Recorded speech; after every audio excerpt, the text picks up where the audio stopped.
Yesterday we are discussing the case study of Zimbabwe, और वहां का जो लीडर था जो स्ट्रगल किया था आपका जिम्बाब्वे का फ्रीडम के लिए, बाद में देखोगे कि वही कैसे डिक्टेटर के रूप में अपने आप को कन्वर्ट कर दिया.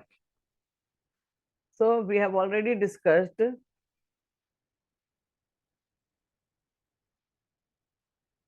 Divyanshu is in your class ना,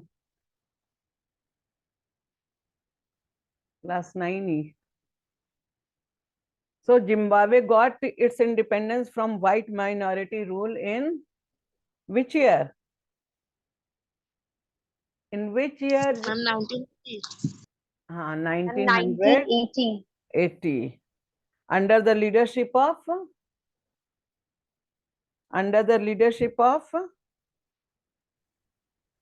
Robert Mugabe.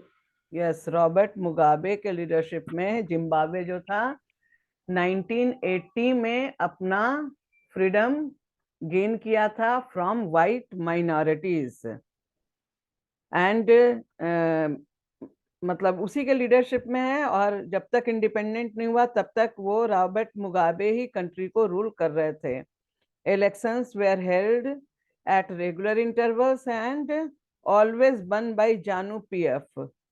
JANU PF, President Mugabe is popular, but unfair practices have been used in the election. Leadership में उनका जरूर हुआ, लेकिन हमेशा से उनका जो पार्टी था वही जीतता रहा सत्ता में आने के बाद, due to using unfair means. ठीक है. Workers of the opposition parties were always harassed by the ruling government, and whenever they started any kind of meeting against government, whenever they show their demonstration, that was abruptly discarded and suppressed by ruling government. And ruling government also declared all these kind of demonstrations as illegal. A law was enacted under the regime of JANU PF. The law was enacted to limit the rights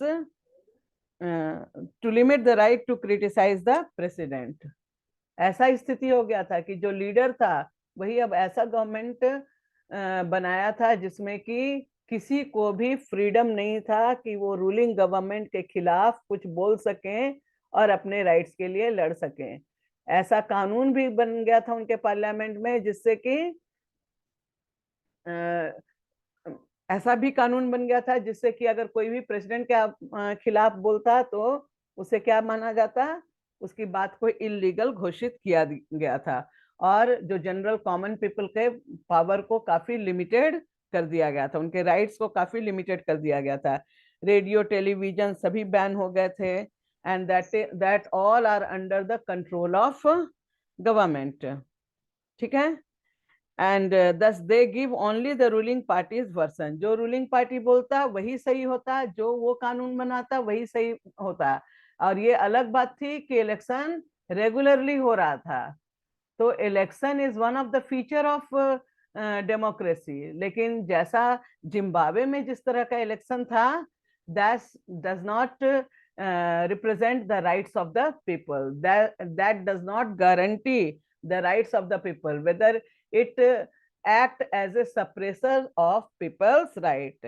There are so many decision and law limit the power and rights of its citizens. Even press were not allowed to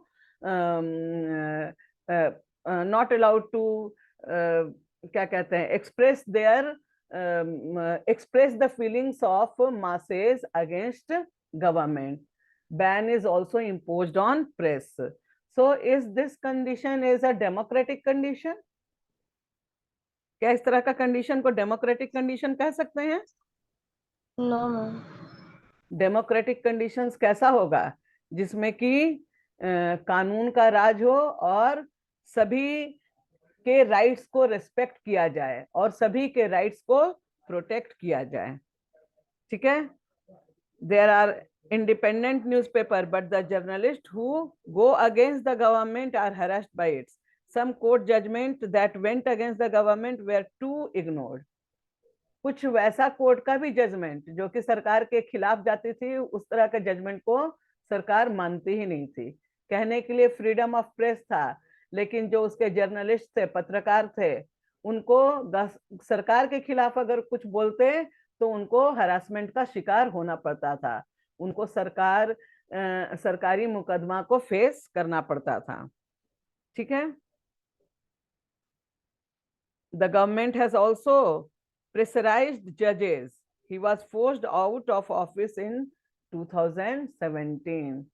जो जजेस government के खिलाफ कुछ अपना judgement देते थे, उनको सरकार जो रूलिंग पार्टी थी वो प्रेशराइज करती थी। तो ना तो यहाँ पे इंडिपेंडेंस ऑफ जुडिशियरी था, ना ही रूल ऑफ लॉ था, बट फिर भी सारा सिस्टम वही फॉलो हो रहा था जो डेमोक्रेटिक ये में है, लेकिन इलीगल तरीके से। The example of Zimbabwe illustrates or explains that popular approval of the ruler is essential in a democracy, but it is not sufficient. Popular governments can be undemocratic. Popular leaders can be autocratic. If we want to assess a democracy, it is important to have a look at the election. एक तरफ democracy जहां बोलता है कि government, जो भी popular government है, वो जो डिसीजन लेती है वो डिसीजन सिटीजन्स के फेवर में होता है, लेकिन जो जिम्बाब्वे का पॉपुलर गवर्नमेंट था, उसका जो भी लिया गया डिसीजन था वो पीपल्स के फेवर में नहीं था। इसलिए कोई जरूरी नहीं है कि जो गवर्नमेंट बार बार चुनाव के बाद सरकार बना रही है वो बहुत ही पीपल सेंट्रिक होगी या पीपल के वेलफेयर के बारे में सोचेगी। ऐसा कोई भी जरूरी नहीं है, ये इतना सफिशिएंट नहीं है। अगर पीपल के राइट्स, पीपल के डिग्निटी, ऑटोक्रेटिक पूछ रही हो, autocratic where all decision is taken by one person or a small group of person, जैसा कि किंगशिप में होता है। ठीक है ना, हम जो बोले वही कानून। तो ये जानू पीएफ जो पार्टी था, इसका जो ये रूलिंग पार्टी जो था, वो जो भी डिसीजन लेता था वो अपने अनुसार लेता था, अपने ही डिसीजन को कोर्ट पर भी इम्पोज करता था, अपने ही डिसीजन को किस पर इम्पोज करता था, प्रेस पर भी इम्पोज करता था और पीपल पर भी इम्पोज करता था। दूसरे की बात सुनता ही नहीं था। अगर कोई उसके अगेंस्ट जाना चाहता था तो उसको हैराश किया जाता था, उसको परेशान किया जाता था। तो ऐसा गवर्नमेंट कभी भी डेमोक्रेटिक नहीं हो सकता है। डेमोक्रेसी में पॉपुलर गवर्नमेंट जो पीपल के द्वारा चुने जाते हैं वो डेमोक्रेटिक पैटर्न को फॉलो करते हैं, लेकिन हमेशा एक ही तरह का गवर्नमेंट कि बहुत अच्छा काम कर रहा है और एक ही गवर्नमेंट चुन चुन के आ रहा है, तो जरूर उसमें कुछ ना कुछ लूप होल्स होता है, as it is found in the case of Zimbabwe. हर समय रूलर का अप्रूवल ही जरूरी नहीं है, कभी कभी उसमें एक ग्रुप का अप्रूवल होना भी जरूरी है। अदरवाइज रूलर किस तरीके से एक्ट करता है, ऑटोक्रेटिक सिस्टम के जैसा एक्ट करता है कि अब जब हम बोल दिए हैं तो वही सही होगा। तो ऐसा हर केस में पॉसिबल नहीं होगा। डेमोक्रेसी में ये हमेशा नहीं चलता है। बीच बीच में ज्वाइन करते रहते हैं, डिस्टरबेंस होता है। ठीक है। If we want to assess a democracy, it is important to have a look at the election, but it is equally important to have a look before and after election. कह रहा है कि democracy और democratic pattern चाहते हैं और true democracy चाहते हैं तो जरूरी है कि हम इलेक्शन प्रोसीजर पर ध्यान दें। और ये election procedure during the time of election ही नहीं, बल्कि before the time of election and after time of election हर समय देख सकते हैं।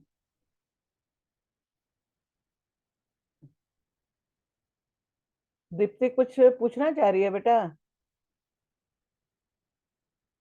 अच्छा, हो गया। ओके। ऑटोक्रेटिक का मतलब तो समझ में आ गया दीप्ति को? Yes ma'am. ओके, तो डेमोक्रेसी का एक इम्पॉर्टेंट फीचर है regular election, free and fair election, and that must be judged.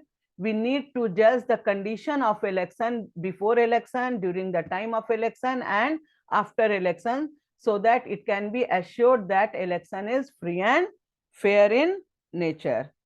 ठीक है? There should be sufficient room for normal political activity. Sufficient room कहने का मतलब opportunity should be provided. Equal opportunity should be provided for different political activities, including political opposition. हम election कर रहे हैं, ruling party है, तो ऑपोजिशन पार्टी को भी उतना ही फ्रीडम मिलना चाहिए कि वो गवर्नमेंट का अगर कोई पॉलिसी सही नहीं है तो उसको वो क्रिटिसाइज कर सके. तो यही होता है इक्वल रूम. समझ गए ना? दोनों को इक्वल प्लेटफॉर्म मिलना चाहिए. एक अपने रूल्स एंड रेगुलेशंस, अपना गवर्निंग पॉलिसीज को सही ठहराने का अगर किसी को रूलिंग पार्टी को हक है, तो अपोजिशन पार्टी को भी ये राइट होना चाहिए कि जहां पर कुछ कमी है उस कमी को वो क्रिटिसाइज कर सके. तभी हम कह सकते हैं कि डेमोक्रेटिक पैटर्न पर काम कर रहा है. ठीक है? In the period before elections, this requires that some basic rights of the citizens should be respected by the state. They should be free to think, to have opinions, to express their opinion in public, to form association, to protest and take other political actions. Everyone must be equal in the eyes of law. Protection of these rights must be in the hands of independent judiciary, whose order obeyed by everyone. We shall study more about these rights in chapter 6. बता रहे हैं कि equal platform मिलना चाहिए opposition party को भी, equal opportunity मिलना चाहिए पब्लिक को भी, डिमॉन्स्ट्रेशन करने के लिए गवर्नमेंट के कोई वैसी पॉलिसी के खिलाफ आवाज उठाने का भी इक्वल अपॉर्चुनिटी मिलना चाहिए. पीपल को भी राइट होना चाहिए कि वो कोर्ट में जाकर अपने लिए न्याय का मांग कर सके, और जुडिशियरी को भी इंडिपेंडेंट होना चाहिए ताकि विदाउट प्रेशर ऑफ गवर्नमेंट वो सही निर्णय दे सके. और यहाँ पे डेमोक्रेटिक पैटर्न में सरकार तभी हम मानेंगे जब वहां पे हर एक इंडिविजुअल के राइट्स को प्रोटेक्ट भी किया जाएगा और राइट्स को गारंटी भी किया जाएगा without any exploitation. Similarly, there are some conditions that explain how a government should run after the election. A democratic government is not entitled to do everything whatever it likes simply because it has won an election. It must respect some fundamental rules. जैसे कि अब जानू PF party जो आया ruling party, वो क्या किया? Election जीत गया, मतलब कि उसको जनता का पास मिल गया कि बस अब आपको चूंकि जनता चुन ली है एक बार, तो आप अब जो चाहिए वो करें. ऐसा नहीं है. इलेक्शन के बाद भी कुछ प्रोसीजर्स को मेंटेन करना पड़ता है. इलेक्शन के बाद भी जो वैसा ग्रुप जो कि इनको वोट नहीं दिया है, वैसा पार्टी जो इनके ऑपोजिट में बैठा हुआ है, उसका डिग्निटी को भी देखना होगा और सारे कुछ कॉमन रूल्स एंड रेगुलेशंस को फॉलो करना होगा. ऐसा नहीं कि आ गए तो अपोजिशन पार्टी को पकड़ के जेल में डाल दिए ताकि वो कभी भी आवाज ही नहीं उठाए. ये नहीं हो सकता है. एक बार हम इलेक्टेड हो गए हैं तो इसका मतलब ऐसा नहीं कि हमारे हाथ में इतना पावर आ गया कि अब हम कुछ भी कर सकते हैं. जो भी काम करेंगे डेमोक्रेटिक पैटर्न में, वो सर्टेन रूल्स एंड रेगुलेशन के अंडर में रहकर ही कर सकते हैं. इलेक्शन में जीतने का मतलब है कि some responsibilities are imposed over the soldiers of ruling party, and they are required to justify and to perform their responsibilities for the betterment of the people. In particular, it has to respect some guarantees to the minority. Every major decision has to go through a series of consultations. Every office bearer has certain rights and responsibilities assigned by the Constitution and the law. जब हम चुनाव के बाद election में elect होकर सरकार बनाने के लिए जब हम अपना मेजॉरिटी प्रूफ करते हैं, तो उस समय हमारा रिस्पॉन्सिबिलिटी और ज्यादा बढ़ जाता है. अब ये कोई बात नहीं है कि हम इलेक्शन से आए हैं और जो लोग हमको वोट दिए हैं हम सिर्फ उसी के लिए काम करें. इलेक्शन में मेजॉरिटी का वोट मिला है, इसका मतलब कि पूरे जनता के लिए हमको चुना गया है और उनके बेटरमेंट के लिए चुना गया है। तो ऐसी स्थिति में कोई भी माइनॉरिटी ग्रुप हो, कोई भी वैसा सोसाइटी हो जिसकी संख्या कम है, उसको हम इग्नोर नहीं कर सकते हैं। कोई भी काम करेंगे तो सोशल वेलफेयर को ध्यान में रखते हुए करेंगे, एट द कॉस्ट ऑफ किसी के नहीं करेंगे। ऐसा नहीं कि किसी के राइट्स को दबाकर दूसरे के राइट को प्रोटेक्ट करें। ऐसा हम लोगों को ग्रीन सिग्नल नहीं मिल जाता है when we won election. Election के बाद हमारी रिस्पॉन्सिबिलिटी और बढ़ जाती है, और जो वोट किया है और जो वोट नहीं किया है, दोनों के प्रति हमारा इक्वल रिस्पॉन्सिबिलिटीज होता है। उस तरीके से अगर हम अपने काम को करेंगे, कानून को मानेंगे और जनता के, सोसाइटी के बेटरमेंट के लिए करेंगे, तब तो हम इसको कह सकते हैं कि ये डेमोक्रेटिक पैटर्न है और गवर्नमेंट जो है अकाउंटेबल है, यानी कि गवर्नमेंट जो कर रही है वो सही कर रही है। ठीक है। each government officials is accountable not only to the people but also to other independent officials. We shall read more about this in chapter 5. Both these aspects provide us the fourth and final feature of democracy.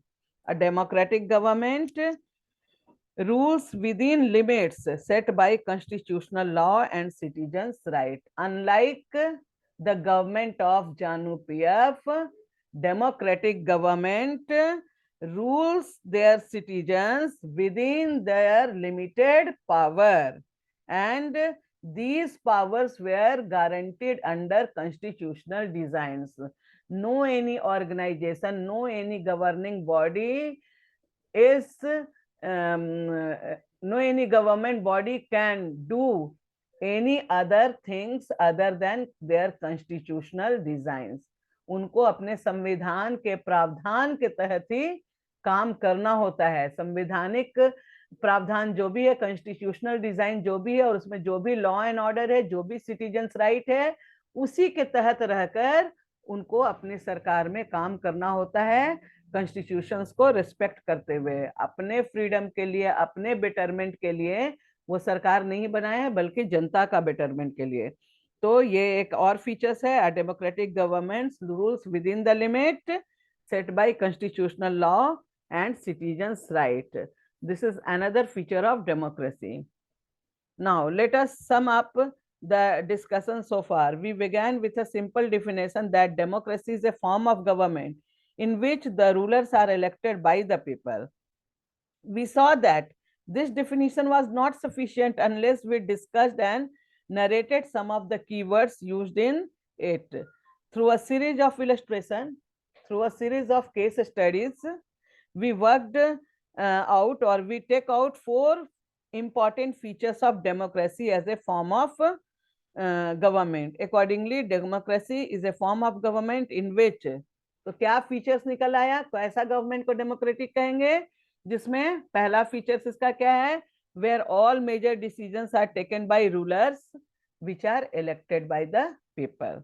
दूसरा क्या है, election provide a choice and fair opportunity to the people to change the current rulers.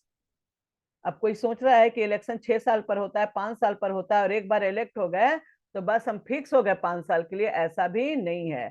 Democratic pattern में एक condition होता है कि जब people अपने गवर्नमेंट को, अपने रिप्रेजेंटेटिव को सिलेक्ट करते हैं और वो पीपल्स के, सोसाइटी के वेलफेयर के लिए काम नहीं कर रहे हैं, चुनने के बाद वो अपना ऑटोक्रेटिक सिस्टम डेवलप कर दिए हैं, तो वैसी स्थिति में पीपल के पास ये राइट है कि वो अपने रूलर को चेंज कर सके. मिड टर्म इलेक्शन कभी पढ़ा है? बाई इलेक्शन होता है जब आपका कोई कैंडिडेट मर जाता है ऑफिस में रहते हुए, तो उस कैंडिडेट के सीट को फुलफिल करने के लिए. अब मिड टर्म इलेक्शन का कंडीशन कब होता है? जब सरकार गिर जाती है. क्यों गिर जाती है? जब नो कॉन्फिडेंस मोशन पास होता है, यानी कि जनता का विश्वास जब करंट रूलिंग पार्टी पर नहीं रहता है तो सरकार गिर जाती है जनता के डिमांड के अनुसार, और तब सरकार को बदल भी सकती है. तो डेमोक्रेसी में इस तरह का कंडीशंस भी पीपल को प्रोवाइड किया जाता है, पीपल को चॉइस भी मिलता है, अपॉर्चुनिटी भी मिलता है कि अगर बहुत आप गलत करेंगे तो आपको वो चेंज कर दें। This option and opportunity is available to all the people on an equal basis, किसी एक के चाहने पर नहीं। जब जनता देखती है ना कि धीरे धीरे अब तो हद हो गया, पीस एंड सिक्योरिटी, रोज डिस्टरबेंस है, सिविल वार का सिचुएशन है, कोई सिक्योरिटी नहीं है, तो क्या करती है डिमांड कि सरकार सही से काम नहीं कर रही है, त्यागपत्र दो। तो डेमोक्रेसी में ये रूम होता है पीपल के लिए कि वो अपने रूलर को, ठीक है ना, अपने सरकार को बदल सके। If their rulers, their government is not performing well, then there is a possibility to change the government on people's choice, on the basis of people rights, and that rights are equal to one and all people of that country. The exercise of this opinion, the exercise of this options leads to a government limited by basic rules of the constitution and citizens right. इसमें सरकार को भी ये right होता है कि भाई संवैधानिक प्रावधान के अनुसार ही हम काम कर रहे हैं, जैसा कॉन्स्टिट्यूशंस में रूल्स एंड रेगुलेशन डिजाइन किया गया है उसके बेसिस पर हम काम कर रहे हैं। लेकिन अगर उसको कोई प्रूफ कर देगा कि नहीं आप अगेंस्ट अदर देन किए हैं और आप पर जनता अब ज्यादा विश्वास नहीं कर रही है, तो सरकार गिर सकता है, फ्रेश इलेक्शन हो सकता है और उसमें जनता को ये राइट है कि वो अपना नया रिप्रेजेंटेटिव नई सरकार का गठन करे, इलेक्ट करे। तो ये तो था तुम्हारा some of the important features of democracy. एक बार हम लोग फिर देख लेते हैं क्या क्या फीचर्स था डेमोक्रेसी का, और बल्कि आपका बोल्ड लेटर में आपके बुक में लिखा हुआ भी है। It is a form of government in which the rulers are elected by the people. This one is the first feature. Second is democracy. A democracy must be based on free and fair election where those currently in power have a fair chance of losing, जैसा कि last में अभी हम बताए। तीसरा है आपका based on 1 person 1 vote, ठीक है। नेक्स्ट वन इज मतलब based on 1 person 1 vote means in a democracy each adult citizens must have the right to cast their 1 vote and each vote is of equal value. ये तीसरा features है। चौथा features है rule of law and respect for rights. इसमें आपका है a democratic government rules within the limits set bye constitution, constitutional law and citizens rights. So these are 4 important features of democracy. If these features are seen in a country, then on that case we can say that that country is a democratic country. And here whatever example is provided in your book, that shows that in many countries, in spite of their declaration that they are a democratic country, the features of democracy is not seen and they are not completely a democratic country. ठीक है।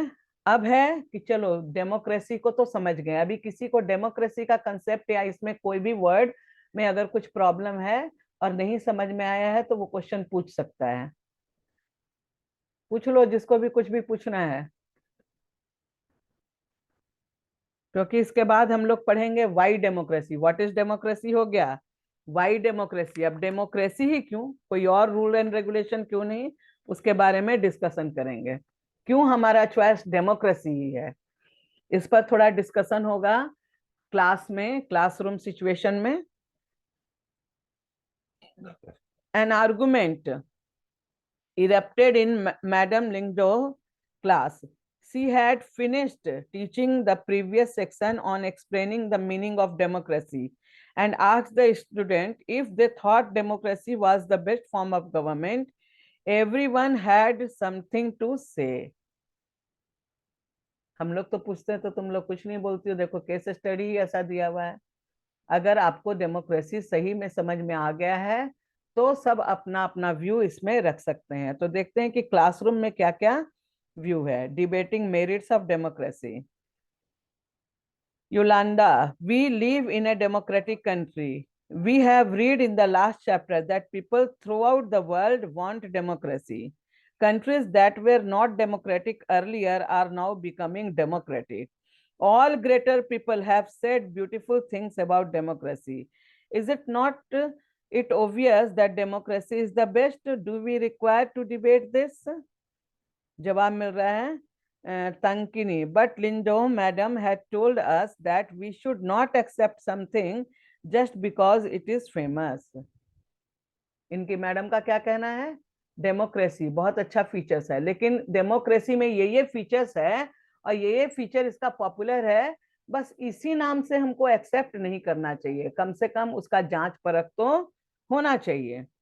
और ऐसे भी जितने भी issues हुए हैं, जितने भी रेवोल्यूशन हुए हैं, मोर एंड लेस, वहां पे ज्यादातर डिमांड क्या था? वही डेमोक्रेटिक राइट्स का ही डिमांड को लेकर रेवोल्यूशन होते रहे हैं हिस्ट्री में। Jenny, yes, it actually is a wrong path. What has democracy given us to?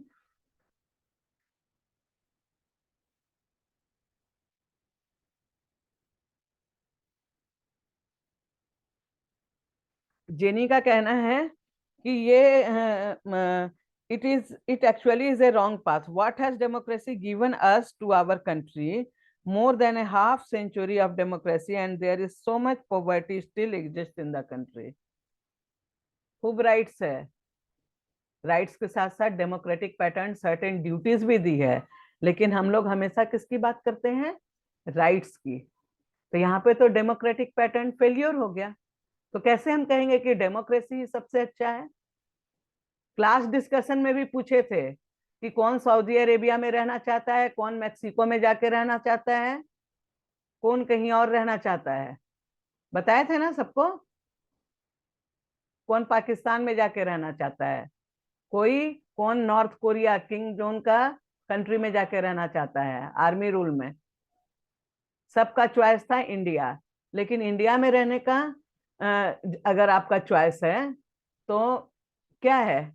India में रह रहे हो, डेमोक्रेटिक सेटअप है, वर्ल्ड का लार्जेस्ट डेमोक्रेसी कहलाता है, फिर भी गरीबी रेखा के नीचे हमारे यहाँ अभी भी बहुत सारे लोग हैं। तो ऐसा क्या डेमोक्रेसी जिसमें for the people of the people की बात करते हैं, पीपल का और पीपल के लिए? अगर पीपल के लिए है तो इतनी गरीबी क्यों? आर्गुमेंट्स तो यहाँ भी उठता है। यहाँ पर भी जब पीपल्स को राइट है इलेक्ट करने का, तो पीपल को ही अपने राइट्स को पहचानना और उस राइट्स के साथ ड्यूटी को मानना वो भी निहित होता है। तो यहाँ पर भी डिस्कशन का जरूरत है। ठीक है, तो जेनी का कहना है कि what ever how does it makes a difference, the point is that this can't be the best form of government. Democracy को हम नहीं कहेंगे बेस्ट फॉर्म, क्योंकि democracy is all about chaos, instability, corruption, hypocrisy. Politician fight among themselves. They do not care for the country.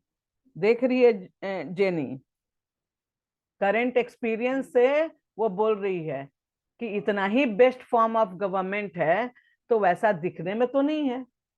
Leaders आपस में झगड़ते रहते हैं, डर्टी पॉलिटिक्स करते हैं, कास्ट बेस्ड पॉलिटिक्स करते हैं, माल प्रैक्टिसेस करते हैं, बहुत ज्यादा घूसखोरी डेमोक्रेटिक पैटर्न में है। तो कैसे हम कहेंगे कि this is the best form of government? People को अगर राइट है तो कहाँ उसका सारा राइट प्रोटेक्ट हो रहा है? जो भी है इन प्रैक्टिस जो दिख रहा है, उसमें तो नहीं कह सकते हैं कि ये कंप्लीटली बेस्ट है। ऐसा मानना है किसका? जेनी का। ठीक है, अब आ गया पोइमोम। So what should be the other option? Should we go back to the British rule? Should we invite some kings to rule this country? अब आ गया पोमेन बोल रहा है, तो क्या करें? अगर डेमोक्रेसी सबसे अच्छा नहीं है तो चलते हैं फिर वापस हिस्ट्री में, फिर से एक बुलाते हैं कंट्री को, आकर हम पर रूल करो भाई, डेमोक्रेटिक सेटअप अच्छा नहीं है। क्या यही करना चाहिए? नहीं, डेमोक्रेसी में मानते हैं कि बहुत सारे लूप होल्स हैं, बहुत सारी कमियां हैं, लेकिन जब हम अपनी कमियों के साथ हमारे डेमोक्रेटिक पैटर्न को जब हम कंपेयर करते हैं किंगशिप से, ऑटोक्रेटिक सिस्टम से, आर्मी रूल से, डिक्टेटरशिप से, तो कौन सा बेस्ट और बेटर है? Tell me. बहुत कमी है, लेकिन फिर भी when we compare democratic pattern with dictatorship, when we compare democratic pattern with autocratic system, when we compare democratic pattern with from the period before independence, condition of India before independence, then we come to know that among all these options democracy is the best. ठीक है Rose, I don't know. In my opinion, what this country requires is a strong leader. ये अलग बात है. Someone who does not have to bother about elections and parliament. Such leaders should have all the powers. He should be able to do whatever it is required in the country's interests. That alone can eliminate corruptions and poverty from this country. Rose, किसी भी arguments में वो उससे justified नहीं होती है कि हम कंपैरिजन करें या जो करें. अगर पब्लिक को राइट है अपने लीडर्स को इलेक्ट करने का, तो पब्लिक को अपने राइट का यूज सही तरीके से करना होगा. नहीं तो ऐसे ही डर्टी पॉलिटिशियंस के कॉन्स्पिरेसी का शिकार जनता होती रहेगी. अरे भाई, राइट्स मिला है हमको, और अगर हम बताए थे ना क्लास में कि किस तरीके से लोग वैन भर के, ट्रक भर के जब इलेक्शन का टाइम आता है तो ले आते हैं लैंडलेस लेबरर को, गांव के गरीब को, पूरा गांव उठाकर अपने कास्ट के लोगों को, और कुछ पैसा खिलाते हैं, खाना खिलाते हैं, ठीक है ना, बहुत सारा प्रोमिसेस करते हैं और कास्ट के नाम पर वोटिंग करवा देते हैं.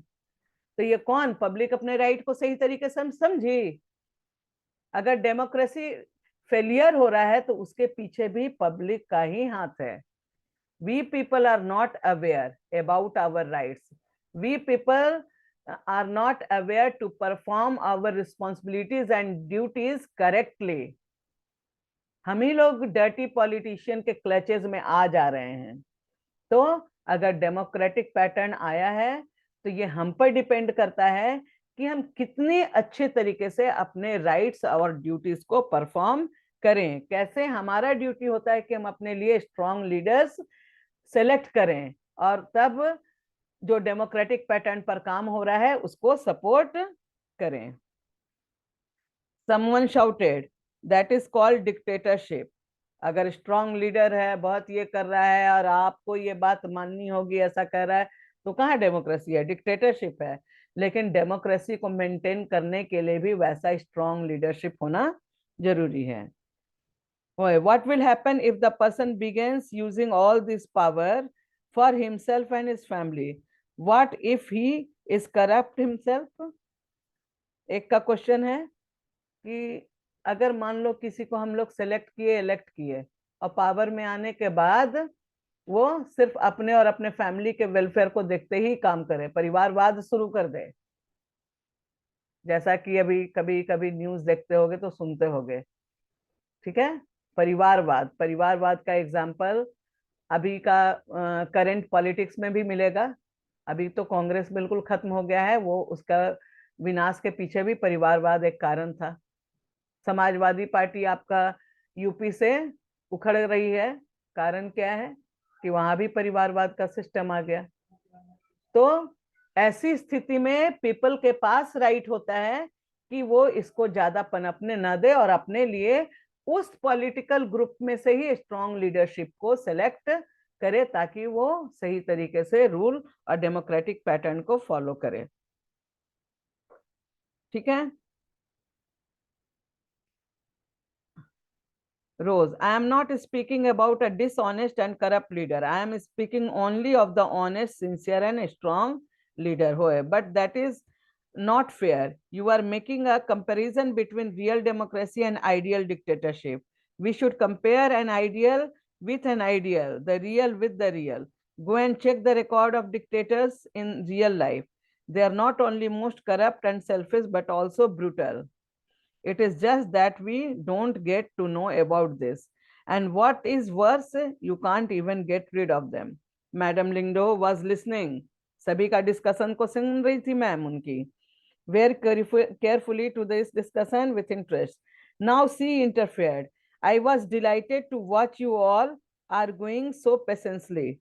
I cannot say who is right and who is wrong. सबका बात, सबका आर्गुमेंट, सबका डिस्कशन अपने अपने जगह पे, सबका तर्क अपने अपने जगह पे सही था. और आप भी जब पढ़ते हैं और रियल डेमोक्रेसी जानना चाहते हैं तो आपको भी क्वेश्चन तो उठाना ही चाहिए कि ऐसा होगा तब क्या होगा, वैसा होगा तब क्या होगा.